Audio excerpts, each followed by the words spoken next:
We all belong outside. We're drawn to nature, whether it's the recorded sounds of the ocean we doze off to, or the succulents that adorn our homes. Nature makes all of our lives, well, better. Despite all this, we often go about our busy lives removed from it. But the outdoors is closer than we realize. With AllTrails, you can discover trails nearby and explore confidently.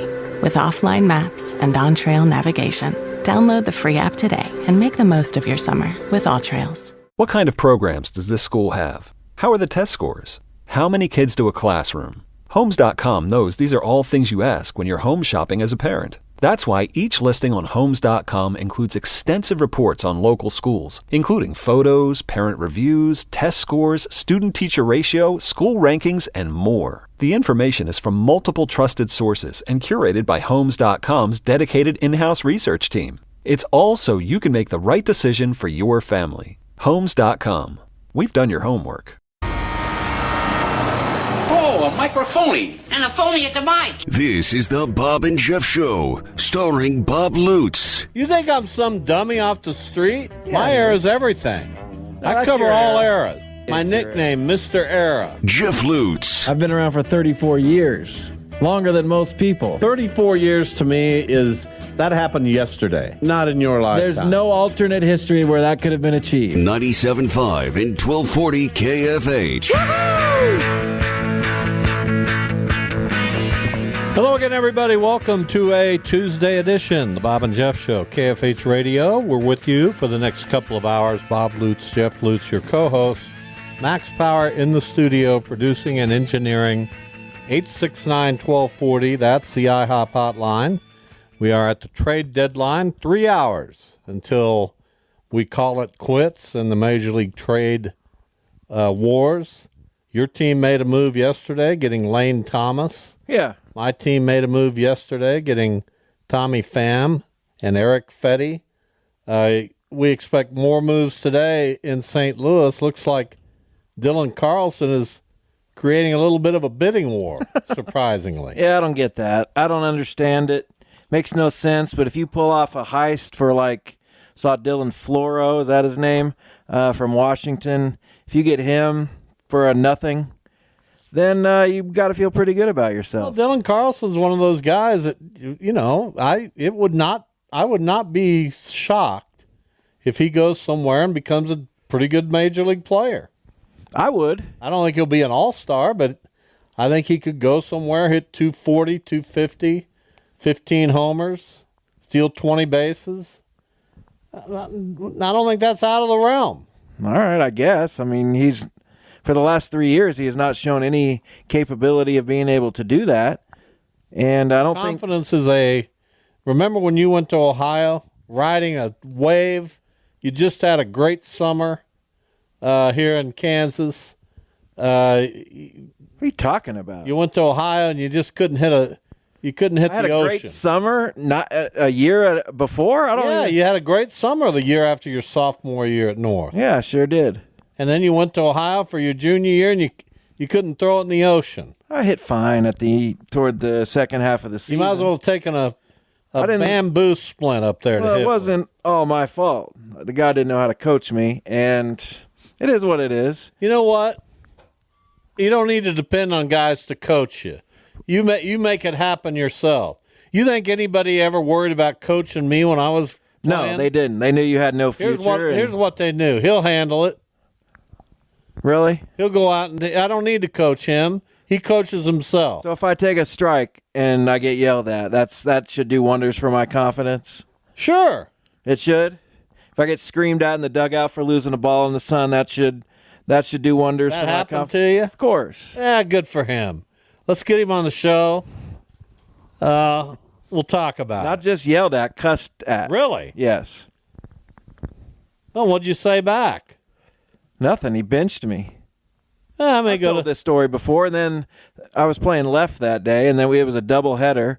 In the second game, I was benched again, but the left fielder lost a ball in the sun, and then he put me back in. It sounds like a moron. But anyway, here we are. We'll keep track of the deadline moves. Watching the Guardians, they have a 2-0 lead over Detroit, so Jeff's pretty happy right now. Well, just hold the lead. We'll be fine. Last night, now listen, the Royals are playing the worst team in the big leagues, one of the worst teams in the history of the big leagues. They might end up being the worst team in the history. They may very well. But what Bobby Witt's doing, he's 13 for 16 in his right now. Game-winning, not just that. It's game-winning grand slam. Steals bases, made an incredible play in the hole last night. Hitting over 340. Is he the best player in the game today? He's in the top handful of players. I think Aaron Judge and Shohei are still right there. And then you start They talking, are. And then you start talking about Bobby Witt. So he's no worse than third, I would say. But Shohei's a DH right now. Well, he's going to pitch. Of course, I get that. And Aaron Judge is fantastic. He's already got almost 100 RBIs. What's it, 99? Yeah. We're not even to August. It's ridiculous. But for the overall game and the position he plays, and Aaron Judge has played a lot of center field this year. Right, that's a pretty premium position. We didn't expect this guy to be arguably the best player in baseball right now, did we?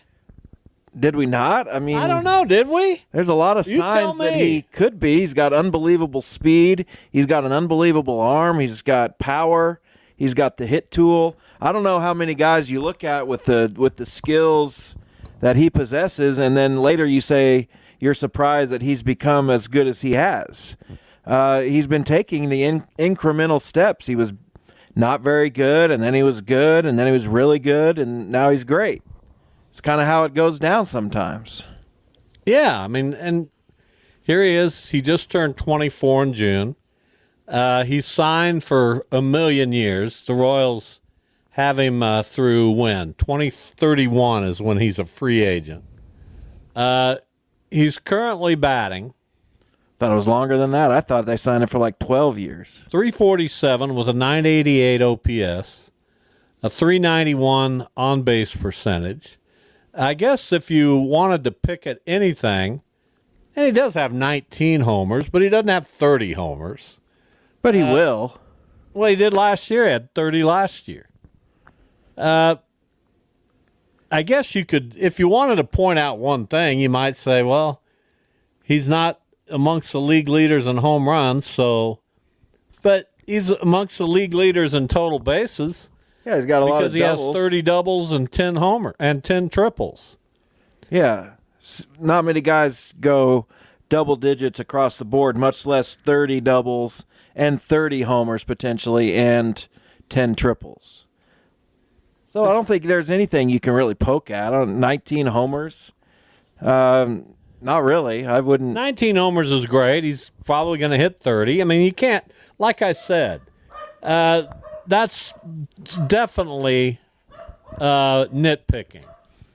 I don't think there's anything to nitpick at. If a guy's having the year that he is and really no holes in his game, then no need to nitpick. I want to get back to Bobby Witt in a minute, but we just had the mailman visit.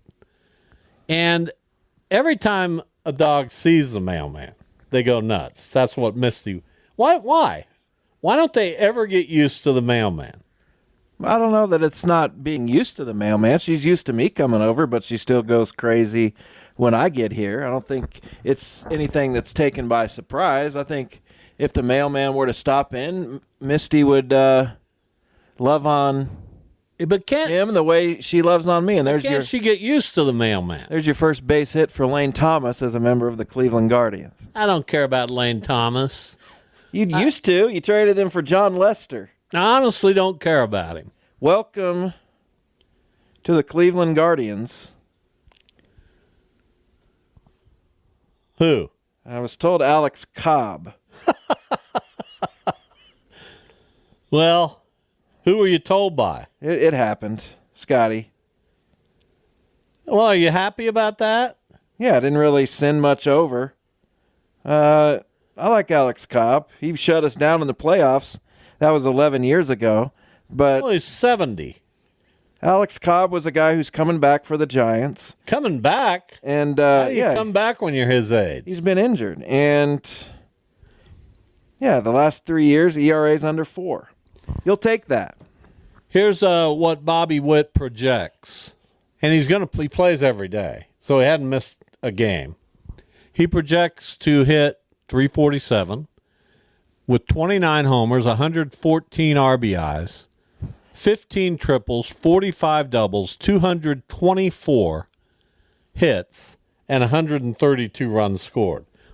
That's quite simply one of the best seasons that anybody's had in Major League Baseball over the past 30 years. Yeah, it's fantastic. I'm getting all kinds of... Who cares about Alex Cobb? It's not that. You act like it's some game changer. No, I'm not talking about Alex Cobb. I've been chasing Brett Phillips today, who former Royal, former Ray, former Brewer, pitched. He was not a pitcher in the big leagues, but we knew he had an incredibly strong arm. He pitched yesterday in the NBC World Series for a team out of Texas, and he was signed today by the Yankees. He just missed a 2-run home run by Jose Ramirez because you're so distracted by everything. What'd you hear about Brett Phillips? Are we getting him or not? No, but the guy said we could have our head coach. No, we don't want him. I'll make those decisions. Those all go through me. Do you want him? No. Why? Well, they're only 1 and 2, and why would I pick him? You wouldn't. But I think we should get him. No. Yeah, I want to know more about this team that got a major leaguer to come in and pitch for him. Get him for 310. We'll spend a few minutes with him. Alex Cobb acquired 77 and 75 in his big league career. 3.85 career earned run average. I guess you plug him in and do what you need. Good move. I guess you do what you plug him in. Yeah, now you got a rotation of... Well, are you pleased with your team? Yes. So this is all. This is... I don't know if they're going to do anything else. They didn't trade anybody of consequence. Jacob Bresnahan, I don't even know much about him. I think he's a catcher. Well, they traded some guys in the... yeah, I'm not worried about it. Lane Thomas deal. Yeah, and it took a minute to digest that. But... Well, that left-handed pitcher they traded sounds pretty... They drafted high-ceiling guys this year, and they're only a year behind him. So I'm not worried about it. I hope Alex Clemmie goes to Washington and is fantastic in 3 or 4 years. I like Jose Tena. I hope he does well. Well, Washington's a team to watch, as I've said on this show many times, and I'll continue to say it. I'm putting my faith in the future of the Nationals. They have a better future than... I don't see the future for the Cardinals right now. I gotta see some things. Well, they don't have one as of right now. Jordan Walker, I thought. No, I don't see a future. Keeping him down in AAA, I know he's been struggling, but keeping him down in AAA essentially all year is just malpractice, in my opinion. Well, we'll see. I'm not going to defend the Cardinals on that one. Do I see a bright future for the Royals? To some degree, but, they got guys, I don't know what the situation is with, they've got Bobby Witt locked up. As long as you have him in the middle. They're going to need to develop some of their own pitching at some point. I think you're going to get by fine with Lugo, Reagans, Waka, etc. next year, maybe the year after. And Reagans will be good for a long time. But at some point, for that franchise to have long-term success, it's got to... Well, we'll see. They're having more success than your franchise. They are? I wasn't aware that third place was better than first. Well, I'm just going to say it. I like what they've done with their team. Sure, there's no problem with liking what the Royals have done. I like what the Guards have done. I went into last night's ball. By the way, Joe Buck, the best announcer of... Finish the sentence. I don't know. The 20th century. He and Chip Carey teamed up last night, and while Chip Carey's good, Joe Buck's about Joe Buck's about 5 times better. How'd that sound for you? Well, it's just he's so good. I mean, he's a storyteller. He's like his dad. He's a storyteller who doesn't lose touch with the game. That's an art form. It's unfortunate we've lost him to football. It is. But you know what I mean about, even with the pitch clock now, which makes it harder to tell stories because the game's moving so quickly. But he tells stories. They had great video last night of both his dad, Jack Buck, and Chip Cary's grandfather, Harry Caray. Jack Buck and Harry Caray worked Cardinals games for a long time and back in my formative years. No doubt. So it brought back a lot of memories. And you know how we Cardinals fans are. We like the nostalgia of the moment. We like to think back to the great years. And that's what baseball is about. Baseball is about nostalgia. There's obviously a lot of interest in the present, but there's a lot of interest in the past. And they just brought in their 1964 team. Think about that. That's 60 years ago. I think they had 7 guys back. Not Dal Maxville, who was on our show recently. He wasn't there? No, not Julian Javier. It was more... Ray Washburn was really the only frontline guy who was back. And he looked 1,000,000 years old because he is 1,000,000 years old. Well, he's hanging in there. That's all that matters. You know, I used to say this aging thing is really difficult. I've changed it. What do you have now? Being old is difficult. Okay. It's not aging anymore. Getting old that's a thing of the past. I am old. You're not getting old anymore. You just are. Does somebody dispute that? Is there anybody out there who believes that being 69, on the cusp of 70, is not old? I don't know. When you're 10, you think 40 is old. Or 30. When you're 30, you think 70. I don't know. It's a perspective that changes. We had Nick from Chicago yesterday, who you notice didn't even acknowledge my presence. No, I didn't notice that. Yeah. We were so caught up in talking to each other. And just, it felt like a kind of a reunion, really. Yeah, you didn't even acknowledge me. Like I am the Roman Reigns of the show. I need to be acknowledged. I didn't even notice because Nick and I are so close. Yeah, he said age, you feel how you feel. Right. But you understand what I'm saying about how I didn't notice because Nick... Yeah, you said it. I understood it. Nick wanted to talk to me. And you were that third wheel, if you know what I mean. And I don't know why you get offended by that, frankly. I'm not offended at all. I didn't know that I was coming off that way. Well, kind of that way. God, I had something. I guess I got to watch gymnastics tonight, even though the Cardinals are on. I haven't watched it today. They'll show it again in prime time. Simone Biles, where does she rank amongst...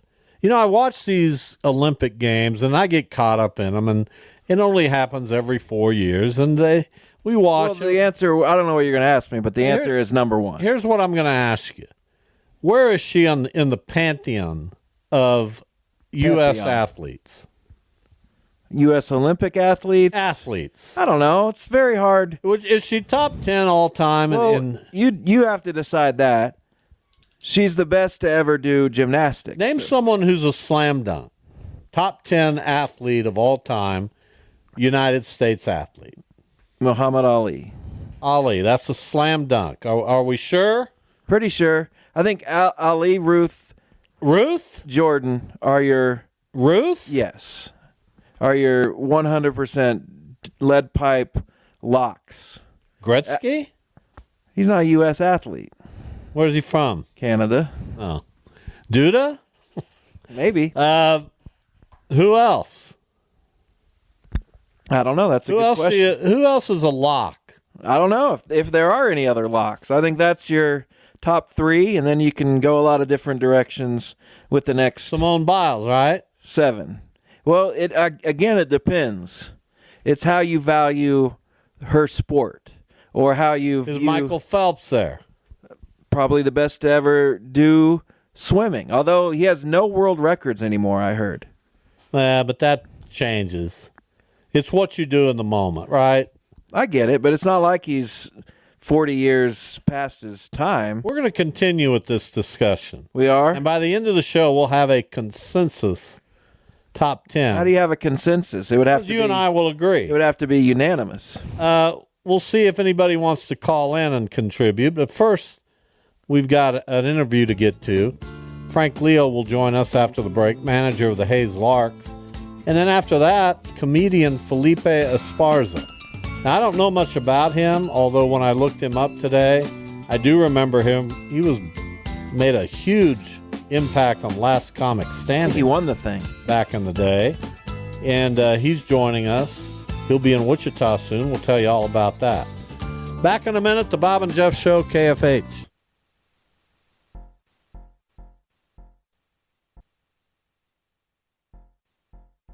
You don't just live in your home. You live in your neighborhood as well. So when you're shopping for a home, you want to know as much about the area around it as possible. Luckily, Homes.com has got you covered. Each listing features a comprehensive neighborhood guide from local experts. Everything you'd ever want to know about a neighborhood, including the number of homes for sale, transportation, local amenities, cultural attractions, unique qualities, and even things like median lot size and a noise score. Homes.com. We've done your homework. We all belong outside. We're drawn to nature, whether it's the recorded sounds of the ocean we doze off to, or the succulents that adorn our homes. Nature makes all of our lives, well, better. Despite all this, we often go about our busy lives removed from it. But the outdoors is closer than we realize.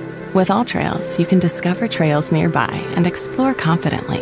With offline maps and on-trail navigation, download the free app today and make the most of your summer with All Trails.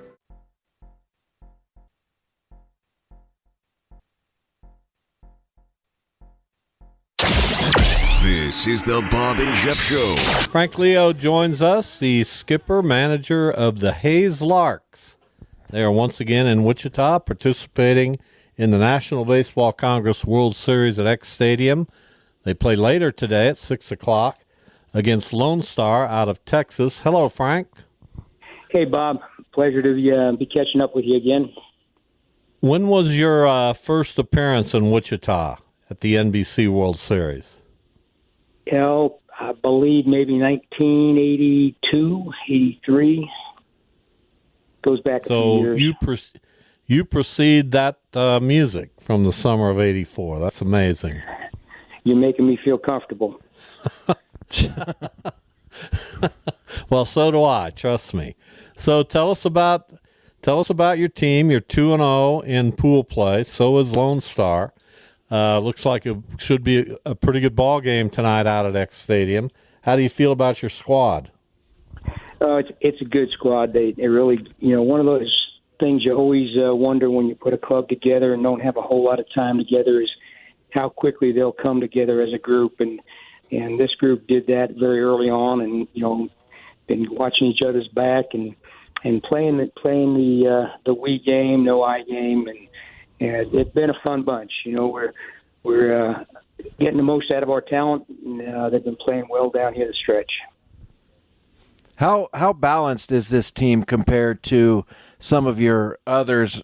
Just looking at stats, I don't know how much meaning can be drawn from just looking, but a lot of guys hitting over 300 and a lot of guys who've pitched quite a few innings. So you have, it seems like, a pretty good offense and a pretty good pitching staff. Is that pretty fair to say? Yeah, you kind of hit the nail on the head. We're not really a power club. We're a contact club. Can run a little bit, pitch a little bit, and play very good defense. So, those characteristics will keep you in a ball game. Give you a good chance to win. There's no true secret to winning a game outside of keeping yourself in a position late in the game, and an all-ball club does a good job of doing that. Frank Leo, our guest, he is the manager of the Hayes Larks. So we've seen the Hutch Monarchs lose a couple games. They're 1-2 in their pool. Are they advancing, Jeff? Do you know that? They should be at 1-2 unless there's not a winless team in there.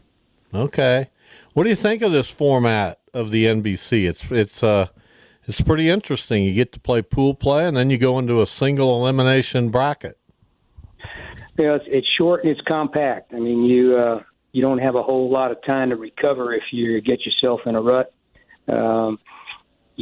Understanding the finances in nowadays world, it's hard to get back to that big feel that was used to be here, which that tournament was a grind when it was over 2 full weeks and 40-some teams, double elimination. But, I like the format.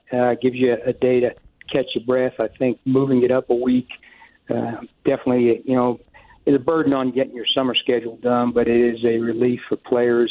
Now they'll be done by August 3rd if they're playing in a championship and get a chance to go home. When my players get to town, I always thank them for, going out and playing in the summer, and they haven't been home forever, maybe get home for a couple days, some of them, before they come out for the summer. So it's a tribute to those guys wanting to come out and compete. How much have you had to kind of change your coaching and managing philosophies over the years? And I say that, and you mentioned, pitching and contact hitting. Those are things that will probably never go out of style. So has that kind of been the thing for you over your time as manager of the Larks, or have you changed? And what is different maybe just about today's player? Pitching is definitely the answer, no matter what level you're at, what part of the summer you're at with your team. You got to have pitching. You got to have pitching depth.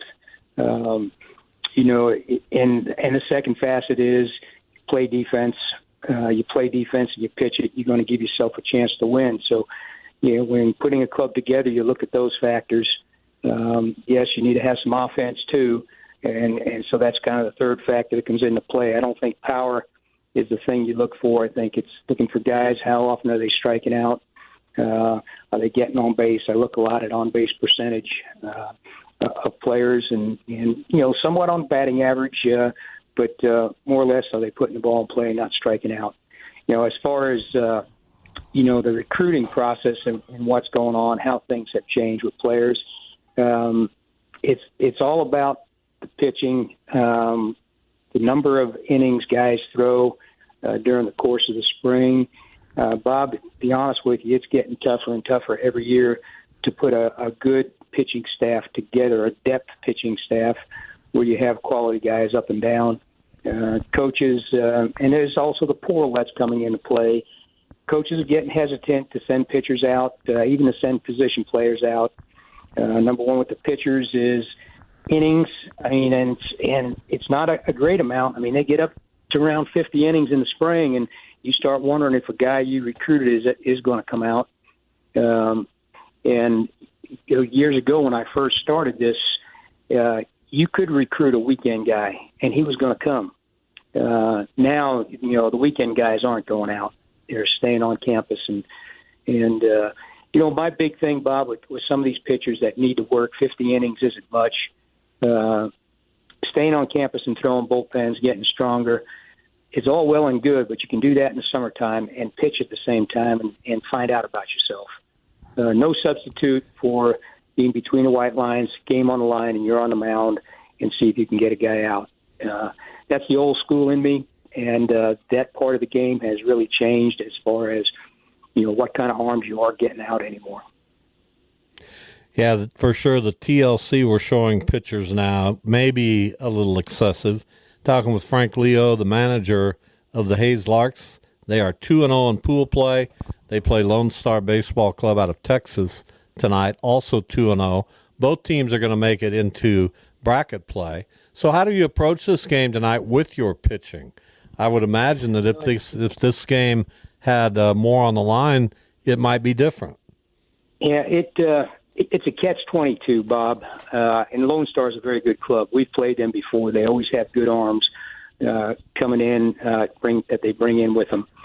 We've battled them and had some great games against them. And we'll see a formidable arm tonight. But the catch-22 is, Bob, if you win, you're off tomorrow. If you go all out to try to win and you don't, you use up a lot of arms, you got to play tomorrow. Day off isn't that big if you have all the pitching depth you want and your pitching lines up. There's teams that finished yesterday, they're going to have 2 days off before bracket play starts. So it's kind of a catch-22. We'll kind of, go at the game, like we do every game. You're going to try to win it. You got to just watch when you get close to the end. Do you win at all costs? And you're going to have to gamble a little bit. The game's on the line. You got to go after it. You can't back off. And if you don't get that dub, then you're really going to have to roll up the sleeves tomorrow. You have to play 4 days in a row and try to get to a championship game that way. So, Frank, I am by no means trying to push you out, but have you thought about what the Larks look like after you, whenever that might be, decide to step aside? If you ever decide to step aside, you're obviously very synonymous with that organization. You are the Hayes Larks. Do you know what it'll look like? What the next person might do with that organization, or how it will look? Well, I appreciate the compliments. It's still going to be the Hayes Larks. I put my heart and soul in it, but there's a good board there that will keep this thing going. The community loves the program, whether my name's on it or not. I don't know if that makes a big deal. I've been there a long time and tried to create something that will last in Hayes. And that time is coming, Bob. And, God willing. Well, that was my son asking that question, and he's always asking when my time's going to be up. So don't worry about it, okay? Yeah, we sound alike. I take it year by year. God willing, the health is good, and I've been blessed over the years to have some tremendous memories with this program. But the time's coming. I can't do this forever. But before next season starts, I'll hit that big 7-5. But still feel like I'm going strong. Well, you're amazing. You've had an incredible run with the Hayes Larks. Yesterday on the show, Frank, we were talking nostalgia with the NBC World Series. I go back a long ways with it, even as a kid, back to the 1960s when I attended with my father, and then started covering it in 1976. So we each named our most legendary NBC franchises. So I want to ask you, which era of the NBC that you've been involved with, and you go back to the early 80s, was the best era in your opinion? I'm going to say in the 90s, Bob. That tournament was a grind. You had teams from all over the country. You were getting 2 teams out of Alaska. You were getting a lot of teams out of California, Texas, Illinois. It was a grind. You came in here, and, you may play and have a couple of days off, but double elimination, game on the line just about every night out. There's no pool play where you have some wiggle room. I'd say that the 90s were to me, were the formidable years. And, I've got some great memories from the 90s, particularly 95 when Lance Berkman put us on his shoulders, and we almost took down the next year's USA Olympic team. So a lot of good memories from the 90s. Yeah, I think that was probably maybe the peak of the tournament. That's one of the legendary tournaments that they've had is 1995, and you mentioned it, Team USA defeated the Hayes Larks in the championship game. Frank, we always love having you on. We appreciate your time and everything you've done for baseball, not only in Hayes, but really across the country. You've given a lot of people opportunities. Thank you for being on. Best of luck in the game tonight and the rest of the way in the tournament. Always a pleasure, Bob. Always enjoyed talking with you. All right. Frank Leo from the Hayes Larks. Always, I enjoy that conversation every time we have it. Yeah, baseball guys. It's nothing better. We are awaiting Felipe Esparza. We expect him to call shortly, but he's restarting his comedy tour Thursday night in Australia. It's a big deal. What if he's in the air right now? What if he's on the ground in Australia right now and it's very, very early in the morning? Well, I don't know what we'll do. I can't I'm not going to fret over it. Here he is. Felipe Esparza joins us. He's headed to Wichita in a few weeks. He'll be at the Scottish Rite Temple on Friday, August 23rd. You can get tickets at felipesworld.com. Felipe Esparza, our guest. Hello, Felipe. Hello, man. What's up, everybody? What's up, fools? Well, we're just amazed. I was looking at your schedule, and you'll be performing in a couple nights in Australia, so it leads me to ask, where are you now? Right now, I'm at home in San Fernando Valley in California. So when do you embark on this journey to Australia, and how long is it? I leave tomorrow. I'm going to be there for 9 days. I'm performing in Sydney and Melbourne, Australia. Good stuff. How far does your work get, Felipe? Australia is pretty far. Obviously, there's a lot of ways to get your comedy out there these days. Where else might you perform someday? I performed in Rotterdam, Holland. Well, Rotterdam, Holland, Netherlands. In the Netherlands, I performed That's there quite a ways away, last too. December. Yeah, that was a 11-hour flight from New York, and Yeah. I had fans there. I had there was a lot of Dutch fans who were, I guess, Latino and different people from my podcast. People from Belgium took a train to my show, so I had like a decent crowd. Yeah, it's a very small world, but it has to be a little bit surprising when you step on a stage in Rotterdam and you get a bunch of people there who know you, right? Yes, and they laugh different over there. Like they laugh, but they don't like holler like you do over here in America. And if the jokes don't work, they just clap and like they give you a chance. Felipe, as far as our guest, again, he'll be here in Wichita on the 23rd, Friday, at the Scottish Rite Temple. So you won Last Comic Standing back in 2010, and Yes. even I remember that. It really made waves. Just tell us about that experience and what you were doing before and how that all kind of changed your life. Before Last Comic Standing, I was just a regular comedian, performing 5 days a week at different comedy clubs in Hollywood, like the Comedy Store, Laugh Factory, and the Ice House.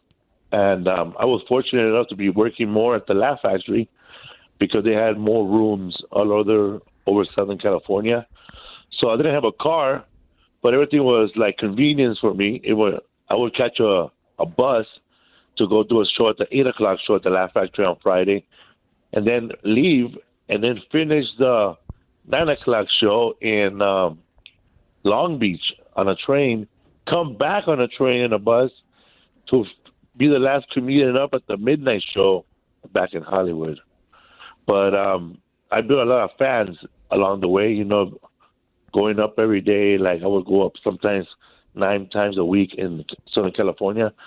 So I built a big fan base before social media. Well, actually, during social media is when people started noticing me. Then when I won Last Comic Standing, I won $250,000, and my son's mom the next day filed for child support. She became the last baby mama standing. That's all it took.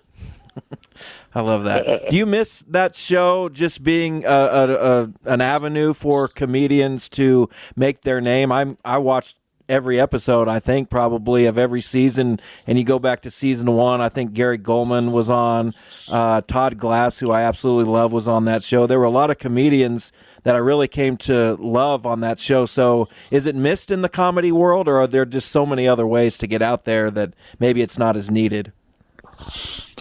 I think it's missed in the comedy world because I know podcasts are very popular, but some people still watch television, and they'll be glad to see a young comedian coming up. Also, it helps the comedians become better comedians because when I was on the show, you have to come up with 3 minutes every time you compete. So it made me a better writer, and you have to write everything verbatim. And not only that, NBC Studios had a lawyer for the advertisers, and he would read the jokes, and they'll scratch off jokes that might be censored because of the advertisers. And then they'll finally get to you, and you got to erase like 5 jokes Because I remember Roy Woods Jr., he had a joke about Wendy's, and he had to change it to fast food change. And I had a joke about Guitar Hero that I had to change to that game with the colors in the guitar. Talking with Felipe Esparza, coming to Wichita on Friday, August 23rd at the Scottish Rite Temple. So I'm always interested in somebody's story, and you've had your ups and downs in your life. And I'm just curious about the role comedy played, even when you were younger. Were you drawn to comedy as a kid? Who were some of your, if so, who were some of your favorite comedians? And how much did you use comedy as a young person, and even growing up as kind of a tool for you? Well, my first time I heard comedy was we had a VCR. We were lucky to have a Samsung, a VCR, and we had someone loaned me a VHS tape with 7 HBO specials. Back then, a VHS, you could make it 7 hours if you break the little clip in the back. So I saw Howie Mandel's 1 hour special, Paul Rodriguez, Robin Williams, George Carlin, so many different Sam Kinison, and then Rodney Dangerfield's Young Comedian Show, where I saw Seinfeld, Robert Townsend, Bobcat Goldthwait, and a bunch of different other comedians. So I grew up watching those. I watched the VHS for like 24 hours because we were at a sleepover, and everybody fell asleep, and I ended up watching it over and over. I memorized all the jokes, and I would use them as my teacher. Like if there was a funny situation, I would just throw in the joke I heard from Rodney Dangerfield. Give us give us one you used from Rodney Dangerfield. I want to hear it. Oh man, when I was joke was I used it as a mama joke. I say your mama's so dumb she had to look in her bra to count to 2. Because Rodney Danger has a joke. I tell you, my wife ain't so bright. She has to look in her bra to count to 2. That's a really good impression too. That is a good impression. So then he goes, Philippe. Then he goes, go ahead. Yes. No, he had another joke about. He goes, I caught my wife talking dirty. She was on the phone.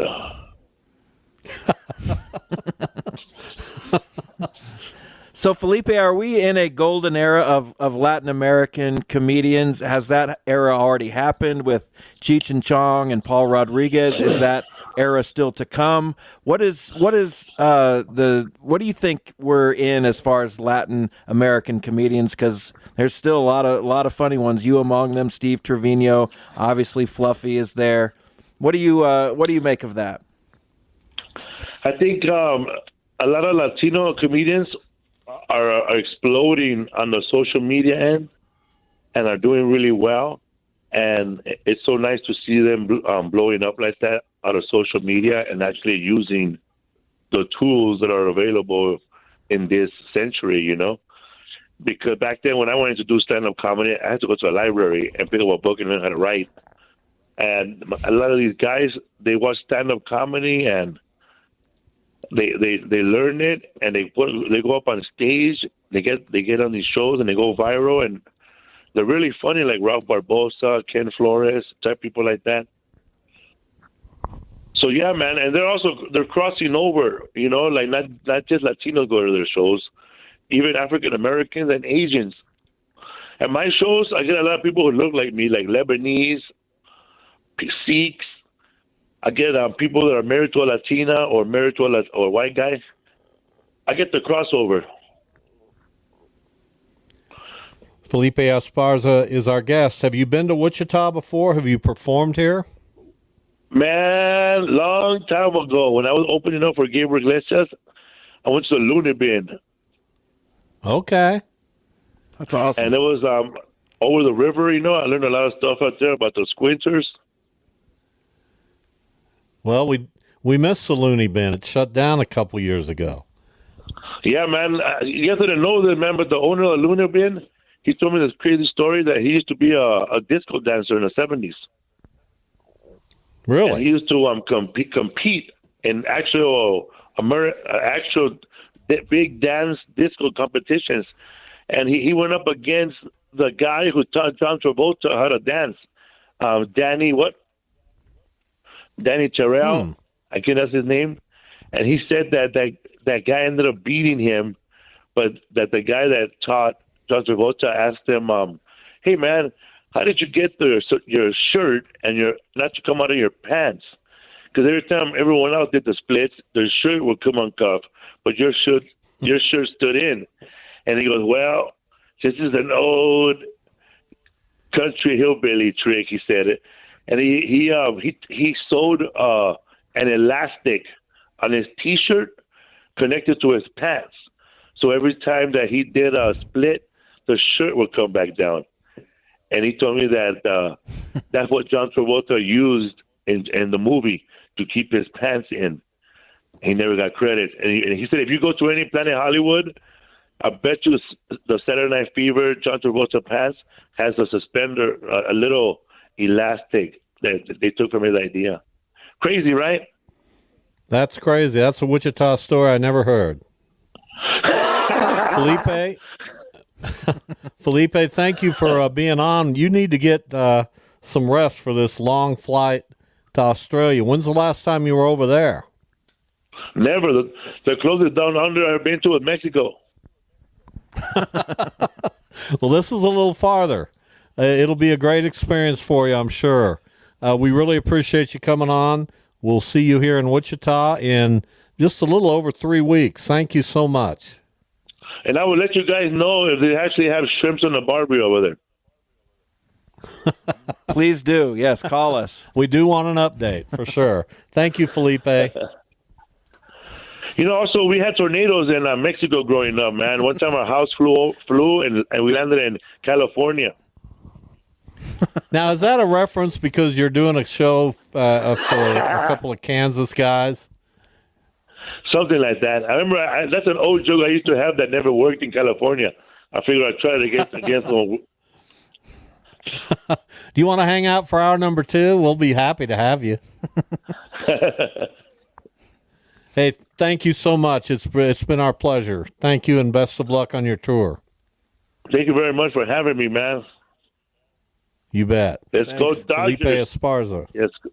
Go Dodgers. Go Cardinals. Go Guardians. You know, we got it all let me covered. tell you a funny. Before you go, let me tell you a funny story, man. I shook Reggie. I was in this breakfast spot in Seaside, California, by Monterey and Carmel, the wine country place, and Mr. October was sitting down, Reggie Jackson, and my friend reached over and said, Mr. Jackson, a big fan. And then I was nervous, you know, I'm nervous, and I'm a Generation X kid, so I said, man, Mr. Reggie Jackson, oh my God, what an honor to meet you. When I was a little kid, my father and I, we saw Bob Welch strike you out in the World Series. Probably not a great line. I know I didn't know. I said the bad thing because my friend came over and said, but you came back and hit 3 home runs, Mr. Reggie. He goes, I know what I did. Tell your friend that. He has amnesia. Oh, that's funny. All right, Felipe, Yeah, are you done? Yeah, I'm done. Thank you. We appreciate it. Thank you very much. It's been our pleasure. Thank you. Felipe Esparza. He'll be at the Scottish Rite Temple Friday, August 23rd. And I think you'll want to see him after that. Got to. FelipesWorld.com, FELIPES World.com if you want to get tickets. And that show will be fantastic. By the way, the Guardians got better. The Royals acquired Paul DeYoung. Paul DeYoung is not a bad guy to come off the bench. And my wife will be even more of a Royals fan now. She's not a big Royals fan, but we all like Paul DeYoung. We're very loyal to our former Cardinals in the house. You know what I say? You know what I mean? Not really. But why? There are a few of Guardians I still appreciate, but once they're gone... Well, I mean, I don't hang on everything they do, but I don't have any ill will toward Paul DeYoung. Good luck to him. Good luck, I Hope he guess. cracks a few homers against you guys. Well, I doubt it. We'll be back. We've got an hour left. We've got a game coming up. It's the Bob and Jeff Show on KFH. Radio you can touch. That can only mean one thing. This is the Bob and Jeff Show. You seem to know all the players in this poorly acted farce. What do they call that one? Bob Lutz. I've known you your entire life. There's no one who knows less about football. Jeff Lutz. I think every bowl game from now on should be named after something you can put in a bowl, like raisins. The Orange Bowl's fine. Sugar Bowl's okay, but no Tax Slayer Bowl. You can't put that in a bowl. You can envision a bowl of raisins. Call yourself a man. I weep for you. 97.5 and 1240 KFH. All right, welcome back. Hour number 2, the Bob and Jeff Show here on KFH Radio. Bob Lutz, Jeff Lutz co-hosting. Max Power is back in the studio, producing and engineering. 869-1240 is the phone number. I got to come up with some other way of introduction to the show. I'm Like starting what? to get tired of that. What do you mean? What do you suggest? A new song? Hey, everybody, I'm Bob. That's Jeff. I don't Max, care what you do. over there. Here we are. I don't think people care. 1240 is the phone number that you can call to reach These are us. such trivial matters for me that This is why I've like why Duda. I've skyrocketed so far in the radio world. Why? Because I think about things. Kind of like riding this. coattails of others, or No, oh that's what you do. no, please. Oh my God! If you knew how many people How many? come up to me and Why would say, they come up to you? "Why is Jeff on the show?" How many? Oh, countless. I couldn't count them all. Well, try next time. So the Royals have added a couple players just while we've been on today. 1.5. Reliever Lucas Ursig out of the Oakland Athletics, and Paul DeYoung, utility infielder from the White Sox. DeYoung will be in uniform for the Royals tonight in Chicago against the White Sox. You would assume so, yes. How about that? Changing dugouts. He's I would got to like be to add relieved. that Ursig guy. He throws really hard. He's got a lot of control. Through 2030, this guy he's 29. He got a late start. He was a hitter, and then he transitioned to pitching, and he's picking it up. This guy is dangerous. I'm looking forward to he's seeing good. what the Royals had to give up to get him. I don't know who they gave. I know the players they gave up. I don't know if they mean anything. What do you mean you don't know? I don't know. I don't know what their prospect status is. They gave up like 3 or 4 players. Mason Barnett, Will Klein, and Jared Dickey. Well, that's why you asked me. Well, I'm asking you. And you would think you would know, but you don't. You're looking it up. Yeah, I'm looking it up. Who are they again? Mason Barnett. Number 4 prospect. Will Klein. Barnett's going to be the headliner. Will Klein, number 18. And Jared Dickey. He is not amongst the top 30, but they did give up their number 4 prospect, Mason Barnett, who's a 23-year-old right-hander. And the Royals don't have a great system, but this guy is pretty good. All right. Did he pitch for Northwest Arkansas? Maybe. He's with Northwest Arkansas. This year, 5-6 with a 4.91 earned run average. But he strikes out some guys. 109 in 91 and 2/3 innings. That's pretty much every pitcher in the Texas League. A lot of strikeouts, but a terrible ERA is kind of what I've noticed. Yeah, that's so hard to evaluate. That's why all this analytics stuff has come into play. Right. Because you want to be able to measure every Because people possible don't evaluate the way I did back in the day. thing. Oh, you looked at ERA and No, you I knew. just look at a guy. Well, that's a dumb way to do it. I just look at a guy and I can almost tell you where they're going to be. Excellent. Here's Darrell Reeves. We're going to talk some NBC World Series. He's the manager of the GPS Legends. They are advancing into bracket play. Hey, Darrell, how are you? Thanks for being on with us. It's Bob and Jeff. Hey, doing well. Appreciate you having me.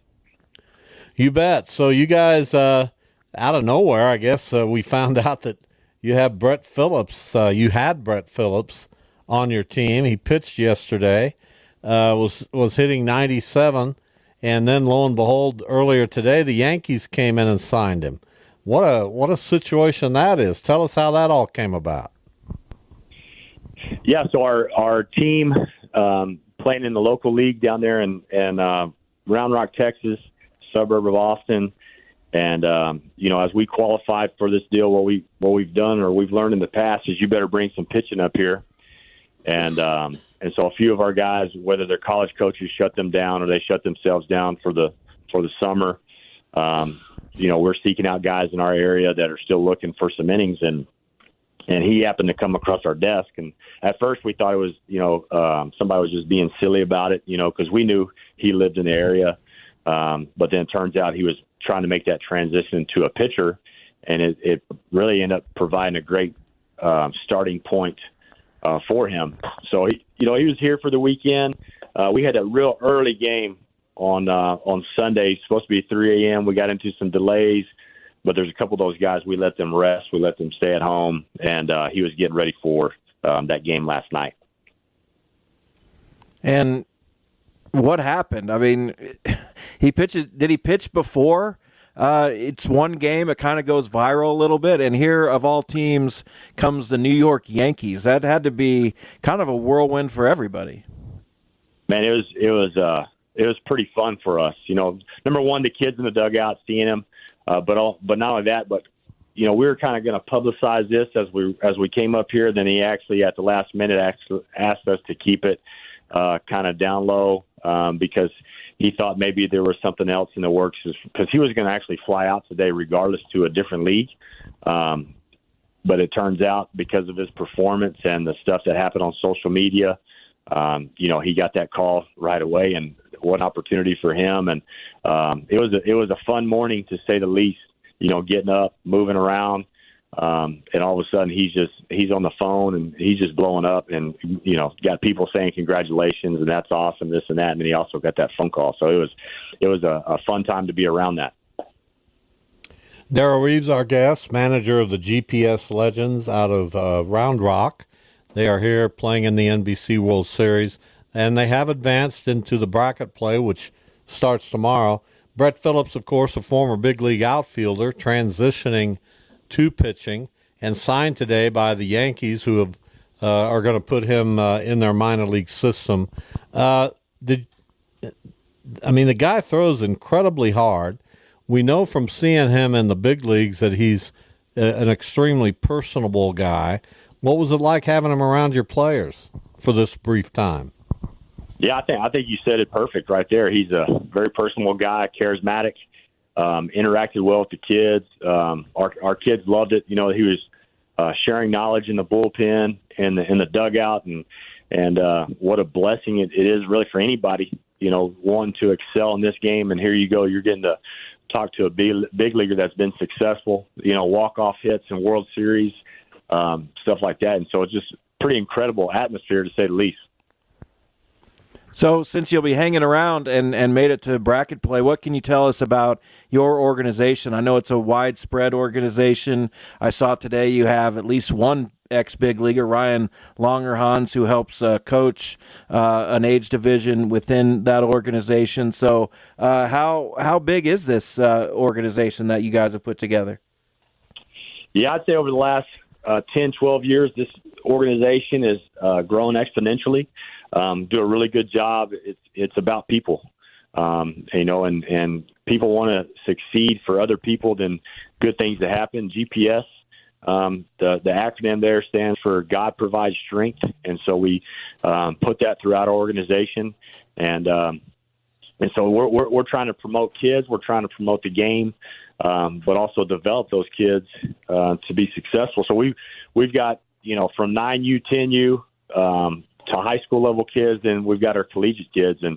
And when you make those type of connections and, you help people out, and when you look for help, oftentimes word of mouth, they're there to support you. Well, Darryl, we do appreciate you coming on the show today to talk about Brett Phillips and some about your organization. Good luck when bracket play starts tomorrow out at X Stadium. We appreciate your time. Yes, sir. Had a great time here in Kansas, and look forward to coming back. All right. Thank you, Darryl. Thank you. Darryl Reese from GPS Legends. As we get a little update on Brett Phillips, I'd completely lost track of him. I had no idea. Well, I don't think anybody he was going to be a pitcher. I had no idea he could throw 97 miles an hour. And I'll say it again, I'm worried that the kid's going to throw his shoulder out because there's a lot of torque that he needs somebody who understands pitching to help him. Well, he's going to the Yankees Maybe the organization. Yankees will reach out to me. I doubt it. Well, I hope they, you know what I'm saying. Maybe this clip will get back to him and they'll say, wow, that is revolutionary thinking. What do you mean? Whatever you just said. Is it revolutionary thinking? I don't think so. So I put this Bob and Jeff draft from yesterday out there. I knew I wouldn't do well because people are like, I never heard of the Service Auto Glass. They've heard of them, but no, they haven't. When you put out long ago, like you might as well have an Arby's team. What's wrong with you? Say that again. You might as well have had an Arby's team. No, it took you 5 minutes to say that. I don't know. I was trying to think because my game has to do with restaurants, and all the businesses that I could think of were restaurants. So I just ended up saying one of them, and it was pretty embarrassing. Well, that's just ridiculous. Might as well have had, what other organization? Are there other businesses besides Most restaurants? Most of mine are older franchises. In fact, other than Santa Barbara, I don't think any of them have played in this tournament. Well, Boulder's back. Well, that might hurt. But you had is the Seattle Studs, Liberal. You picked the Kansas Stars. I'm sure somebody's out there. He said the Kansas Stars, they had Roger Clemens. I'm picking him. Well, good. And that's a silly way to look at things. You shouldn't have been allowed. Chipper Jones too. You shouldn't have been allowed to use it. Did you know Chipper Jones got his last hit here in Wichita? That's not anything he'll ever tell anybody. I told him. When somebody asks Chipper Jones, "Where'd you get your last hit?" You know what he's not going to say? Atlanta. Well, he'd be lying then. You don't insult a guy like that. What do you mean? His last hit is a big league hit. He didn't have to play here. His last hit came off the Everett Merchants or whoever they were playing. No, you don't even remember. Well, that's who they beat in the championship game, I think. Or did they beat Hayes? No, they didn't beat Hayes. Are you sure? At least I don't think so. Now you've got me wondering. I don't think they beat Hayes, but now I'm going to look because it was like 2017. Because that's what I do. They beat the Everett Merchants. Yeah, I knew they played Hayes in one of those rounds. Hayes lost in the championship game in 2016 to Seattle, Santa Barbara, and Hayes lost in the 2007 championship game to the Lake Havasu Heat. Right, you're looking now. No, I'm not. Hayes lost in the 2001 championship game. I don't know that one. To Anchorage. And Hayes lost in the 95 championship game. Team USA. Team USA. And Hayes has lost 4 times in 4 championship game appearances. That hurts. No wins. Maybe this is their year. Could be. And what a way for Frank to go out if it is. He's not going out yet, is he? If he wins it, I bet he would. Why wouldn't you? I don't know. We'll win it then. I'm pulling Santa Barbara's going to win it. No, I don't know about that. I do. You don't have a clue. I have a lot of clues. You don't know what you're talking about. I don't? No. They've won 900 of the last 902 of these. I would not count it. We're going to take a break now. Jeff has a game. Is Max playing this one? Of course he's playing this. I'll kill him. This is almost repetitive. Me beating Max every Thursday, we'll find every out. Wednesday on the what is today? Every Tuesday. Whatever today on is. The show. We are an hour and 40 minutes away from the end of the trade deadline. We'll see if the Royals, Cardinals, or the Guardians pull off anything else. We'll keep you up to date. The Bob and Jeff Show, KFH.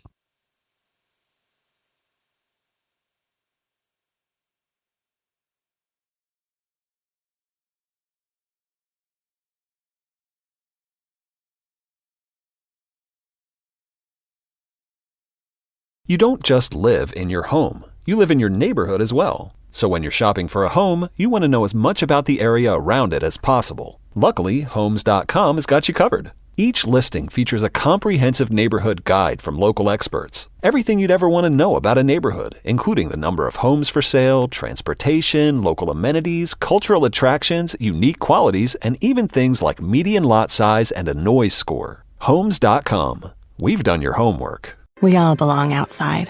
We're drawn to nature, whether it's the recorded sounds of the ocean we doze off to, or the succulents that adorn our homes. Nature makes all of our lives, well, better. Despite all this, we often go about our busy lives removed from it. But the outdoors is closer than we realize. With All Trails, you can discover trails nearby and explore confidently. With offline maps and on-trail navigation, download the free app today and make the most of your summer with All Trails.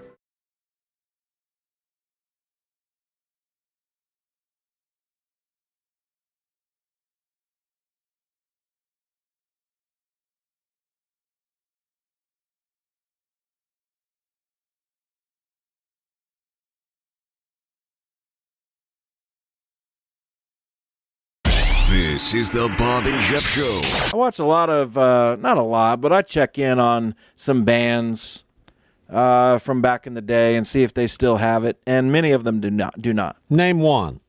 Mr. Big. Have you seen them? No, I would go on YouTube and watch their clips. I look for 2024 clips. Yeah. They don't sound good? No, you know their song, To Be... Sure. I'm the one who wants to be with you. Sounds awful, but it's what it is. People still want to hear it, Well, at least they don't lip sync. Hey. Well, I mean, a little jab at our friend Don Henley, who I hope isn't.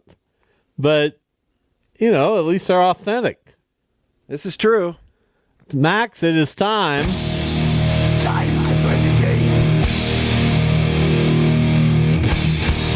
Time to play the game. Time to play the game here on the Bob and Jeff Show. KFH Radio. What is the game? We're going to learn a lot about fast food restaurants today. I'm going to name the restaurant. You're going to tell me first. You have to try to guess what decade it opened. You get 5 points if you get 3 points if you name the decade, and then 5 points if you can name the year after you know the decade. If you get it dead on, whatever. Right? 3 points to get it within 1 year. 1 point to get it within 2 years. You don't even know the rules. But then, do you ever write down the rules? I'm telling you the rules. But if you miss it by more than 2 years, you lose that many points.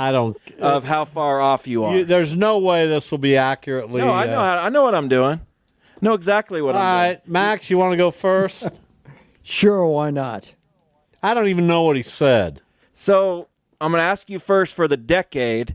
Whether you get the decade right or not, I will tell you the decade. And then from there, you can either guess the year and risk points or not. It's up to you. You ready? I'm ready. The restaurant A&W, what decade do you believe that opened? I got it. A&W. Well, this isn't your turn. The 50s. That is incorrect. It happened in the 1920s. Yeah, I was going to say 20s. Would you like to guess what year? Or why don't I get a chance to steal? You get your own turn. There's no stealing. You can guess what year, or you can not, and you might lose points. Oh, well, I'm here to go for it. Exactly. The Roaring 20s, you say. 1925. You got it within 2, so you get 1 point. Why wouldn't anybody just guess the middle of the decade? Because if it's 1921, you lose 4 points. Yeah, but who would? You got a better chance guessing 25. Well, then guess 25 if that's your Anything strat. from 23 to 27 works. If that's your if you miss it by more than 2, you lose points. Yeah, but I'm saying if you guess 25 and it opened anywhere from 2023 to 2027, fine. You got you or 1920, whatever. You know what I'm saying? Sure, whatever. This is a flawed game. Well, then you'll do your strategy how you made do it. by a flawed individual. Arby's is your restaurant. Yeah. What? 60s. Correct. That's 3 points. Can you get the year dead on? 65. You get another 3 points because you're within a year.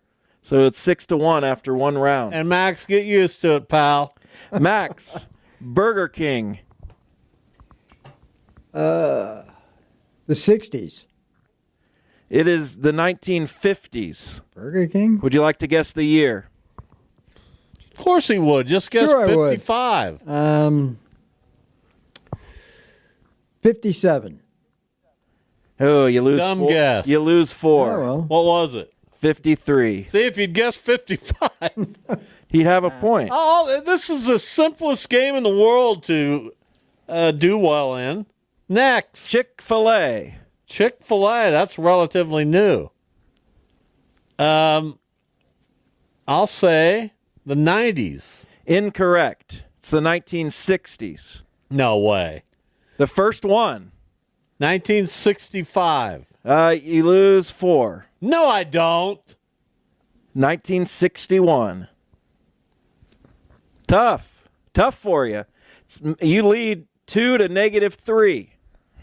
Dumbest game ever. Max, if you pitch this to a network, they'd buy it. I'm surprised they haven't. They'd not only throw you out of the room, they'd throw you out of the building. I feel like Brett Phillips right now. And they'd be on the 18th floor. I feel like Brett Phillips. I show up here throwing 97 and I go to the Yankees. Why is NBC not calling me? Jeff, are they? Move along. Jeff, Max, I believe Chipotle. if Merv was alive, Merv would definitely. He would have this. Yes, he would. He's Merv. I would have a rights deal unlike anything you've ever seen. Chipotle, Max. 2000s. Incorrect. It's the 90s. Really? Yes, it opened in Denver, the first one. By the way, the Padres get Tanner Scott from Miami. All right. Good for them. Go ahead, Max. Pick the year. What Chipotle? What year? 92. Yeah. What decade? 93. You get 3 points. So you're up to 0. It's 2-0. Didn't McDonald's finance them to go national? Yeah, something like that. cares? They were partners. Let's get through the game. Bob. What do you mean? What is it? Dairy Queen. Oh, Dairy Queen. That's not fair. He worked there. That's right, exactly. Well, does he know anything about its history? I guess say not.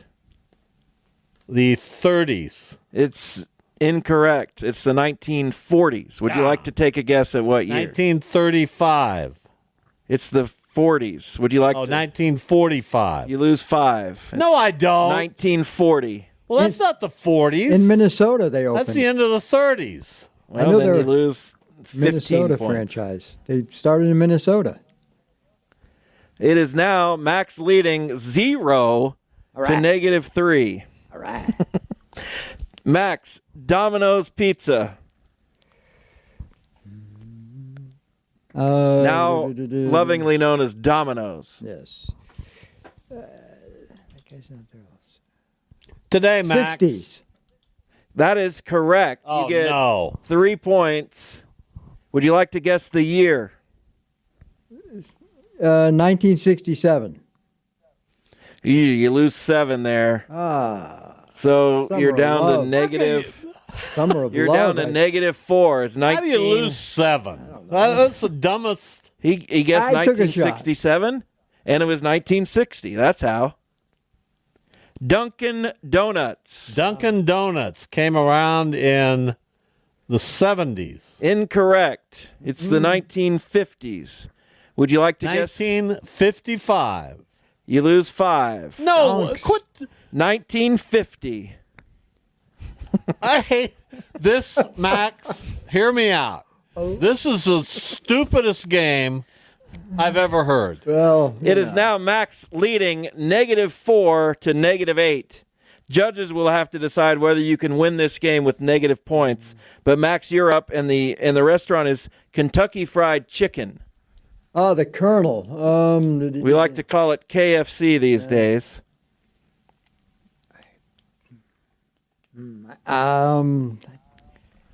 Late the 40s.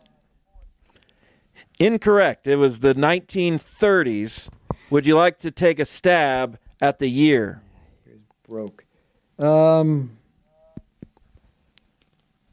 34. You lose 4. It is 1930. Everything's on the 1930 night. This is a trick game. Well, you guess what you want to guess. All right, this is the last one. No, it is not. I really don't like this game. That's not that bad. I don't care. All right, Max loves it, and he's been around a long -8, time. as like are that. you. Long John Silver's. Long John Silver's came along in the 1960s. That's correct for 3. Would you like to guess? 1965. You lose 4. So it's a net of -1. You are now at -9. That obviously opened in the year 1969. Max. Hello. McDonald's. Oh, God. That's the 40s. So easy. Yeah, that is correct. Would you like to guess the year? 46. Yeesh. 1940. Really? Max, why don't you guess earlier in the decade? I don't know. You lose 3 overall. These guesses are killing you. And you are at now -11 to Bob's -9. Last round. No! I've got 2 more rounds. Who was first, by the way? I went first. I've got 2 more rounds. Okay?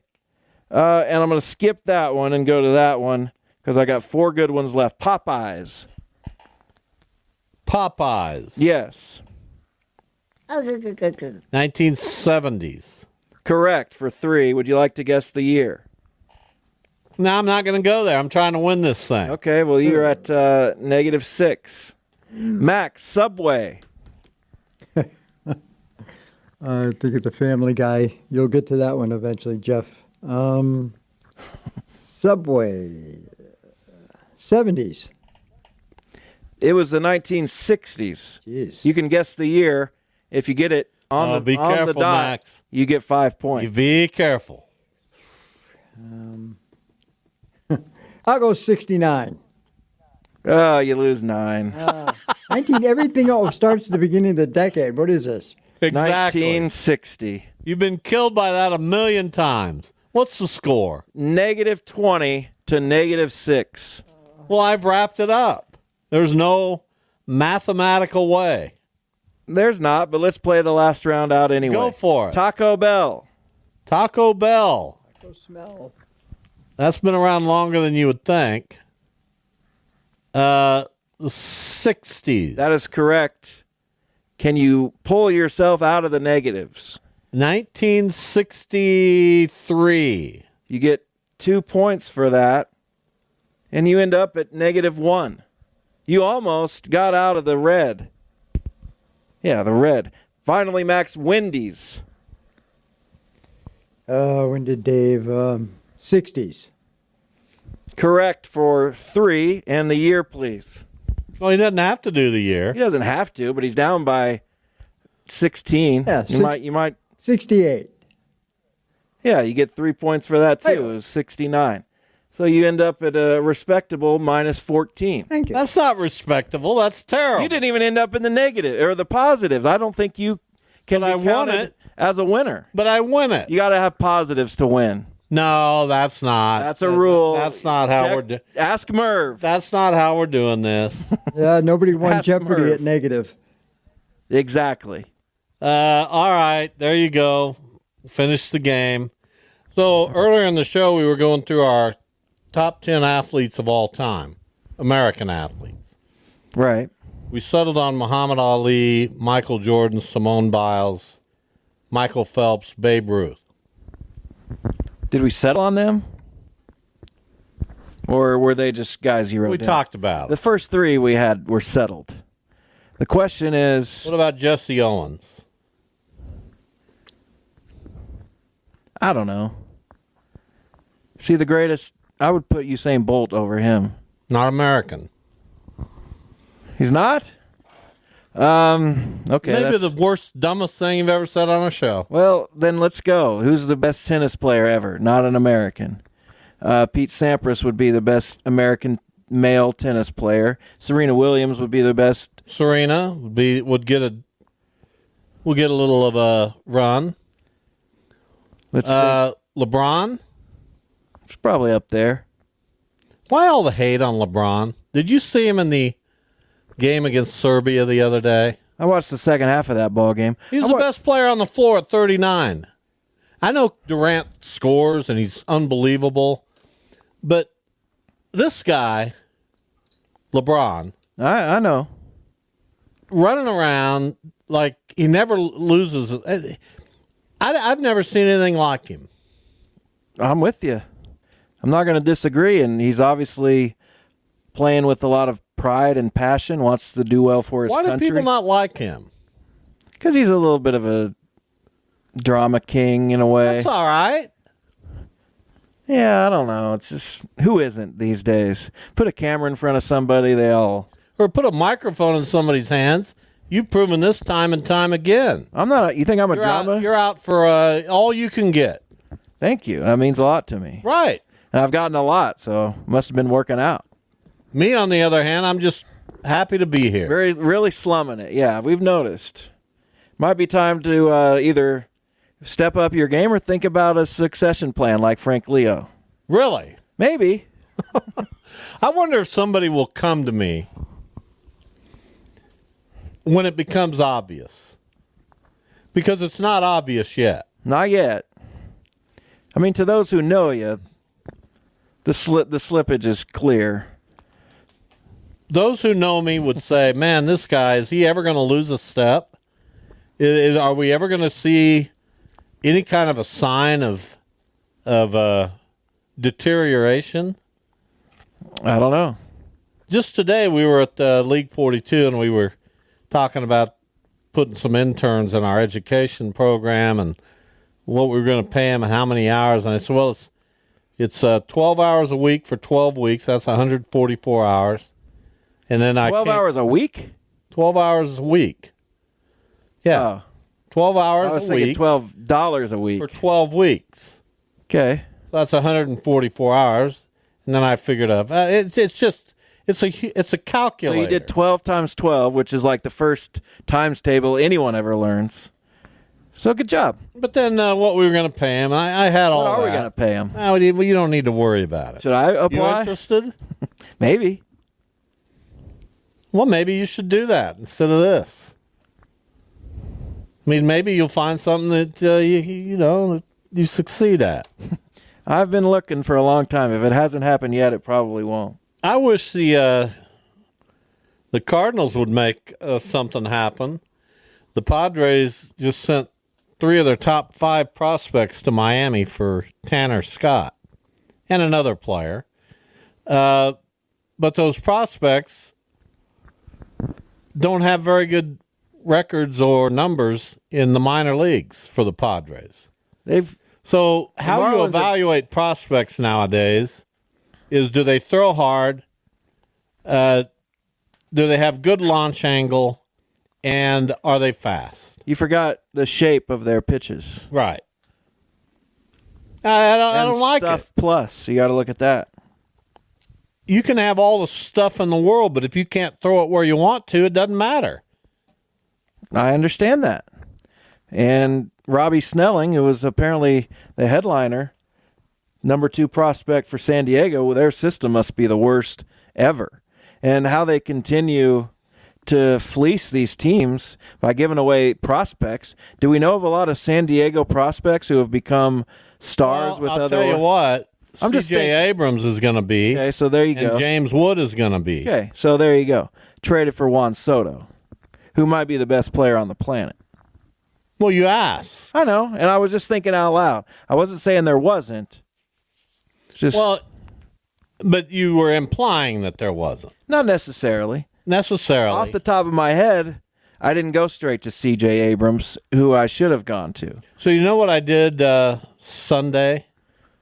I cooked up a pound of hamburger. This always ends well. I made pasta, and we're having it.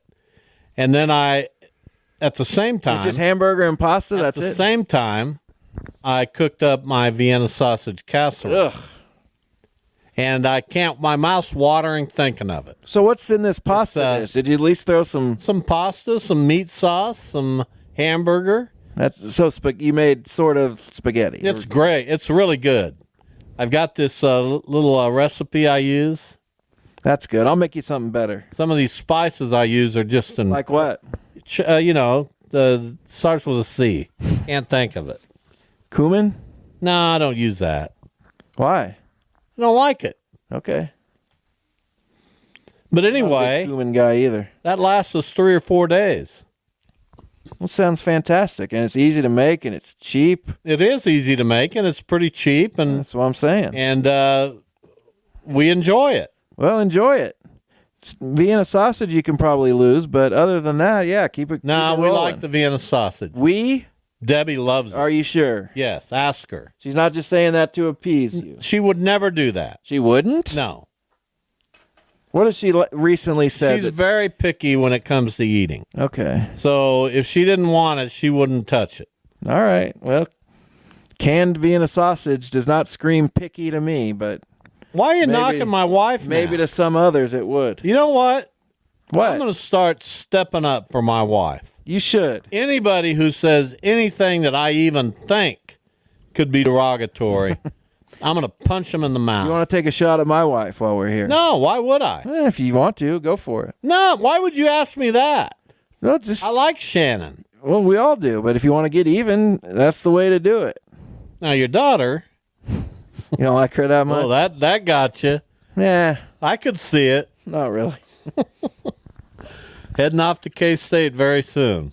2 weeks from tomorrow. We need to take her to dinner before that all happens. Because I'm not... How many times do you think she'll come home? Regularly, I don't know. Every other week? No. You're not that often? I was just thinking holidays. Really? Does she need to come home every other week? I bet she will for a while. Want her to do what she needs to do in Manhattan and get to know people and the survey the area. The kid will do great, but she's going to keep these home ties burning. Thanks for listening, everyone. We are not here tomorrow. The Royals play. We'll be back Thursday. See you then. You don't just live in your home. You live in your neighborhood as well. So when you're shopping for a home, you want to know as much about the area around it as possible. Luckily, Homes.com has got you covered. Each listing features a comprehensive neighborhood guide from local experts. Everything you'd ever want to know about a neighborhood, including the number of homes for sale, transportation, local amenities, cultural attractions, unique qualities, and even things like median lot size and a noise score. Homes.com. We've done your homework.